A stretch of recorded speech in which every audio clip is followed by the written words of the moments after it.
But we had a question before the show began. Michael Allen sent this over, and he said, "Can you please address the problem of the negation of the revelation of God in Calvinism? That the revelation of God in the incarnate Christ has been supplanted in Calvinism by a still hidden God, a hidden deity who can command one thing, but secretly will and decree another, whose attributes of truth, love, righteousness, holiness, etc., can be so grossly unlike any human conception of those attributes as to make any correspondence between divine act and human understanding unintelligible." I can leave that back up there for you if you want. Oh, no, that's fine. That's fine. I didn't know if you were going to say something or if you want me to start talking. Oh, no, I was catching my breath here. So I'll throw that over to you. If Scripture is a revelation from God, which we all will affirm that it is, if you're a Calvinist, you have a difficult time determining whether or not it's a true revelation from God or whether it's a misleading revelation from God. Because ultimately,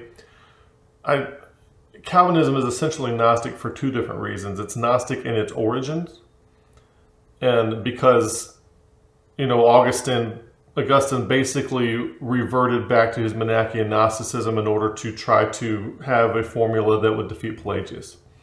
But it's also Gnostic in its practice of, at the end of the day, a Calvinist claims to have understanding and knowledge that comes from outside Scripture. At the same time, they're criticizing the Bethel movement and they're criticizing the charismatics who have extra scriptural revelation. They ultimately believe they have access to information that non-Calvinists don't have, and they can't show you it in Scripture.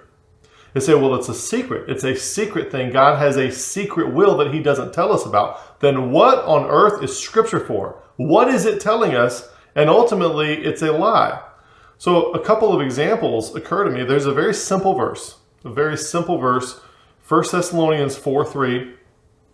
It's a very simple verse about the will of God. And it says, "This is the will of God, even your sanctification, that ye should abstain from fornication." Right? That's a very clear statement about what the will of God is. Now he's talking to Christians there, so we know that some Christians, like the one in 1 Corinthians 5:5, they go and commit fornication.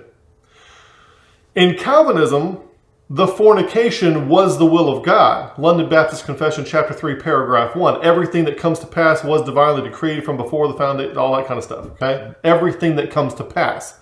And if that is a true statement, then nothing that follows it is necessary to be said. So in Calvinism, the guy committing fornication is the will of God, but they have to create two different wills of God now. Now I have a secret will of God and a revealed will of God. Or I have a decretive will of God and a prescriptive or permissive. What do they call that? What's the word they use there? It's a P word. Or prescriptive or... What was the first one you said? Permissive? Preceptive. Oh, preceptive. A preceptive, like a precept. You see? Mm-hmm. So they have this. So they split up into two wills of God. I have a decretal, like a decretal will of God, and you don't know about that one. That's not revealed. That's somewhere tucked away. You'll never see it. But Calvinists know about it. That's where the Gnosticism comes from, for as far as I'm concerned. And then you have a preceptive will of God, the precept you should follow. Now, that can go over well if you're talking about a command like rejoice evermore, pray without ceasing. That would be a preceptive will of God, but not everybody obeys it. This is not a command or a directive or guidance. This is a statement about what the will of God is. For this is the will of God, even your sanctification, that ye should abstain from fornication. So they have a secret hidden Bible or secret hidden revelation. They somehow know that the guy that committed fornication in 1 Corinthians 5:1 through 5, really was the will of God, even though there's no verse that says it. Whereas somebody like me, I would look at 1 Thessalonians 4:3, I'd say, that's not the will of God. It's very clearly not the will of God. And in 1 Corinthians 5, it's also presented as a bad thing there. Mm-hmm. So I I would believe in things like rebellion and in things like not being the will of God.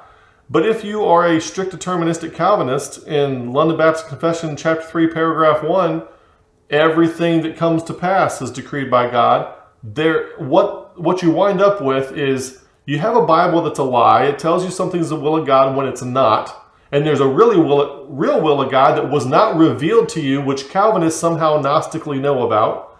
And you can't rebel because everything you do is the will of God. So if I were, I could commit any crime and it would be the will of God. The most evil, vile sinner is doing precisely what God decreed him to do.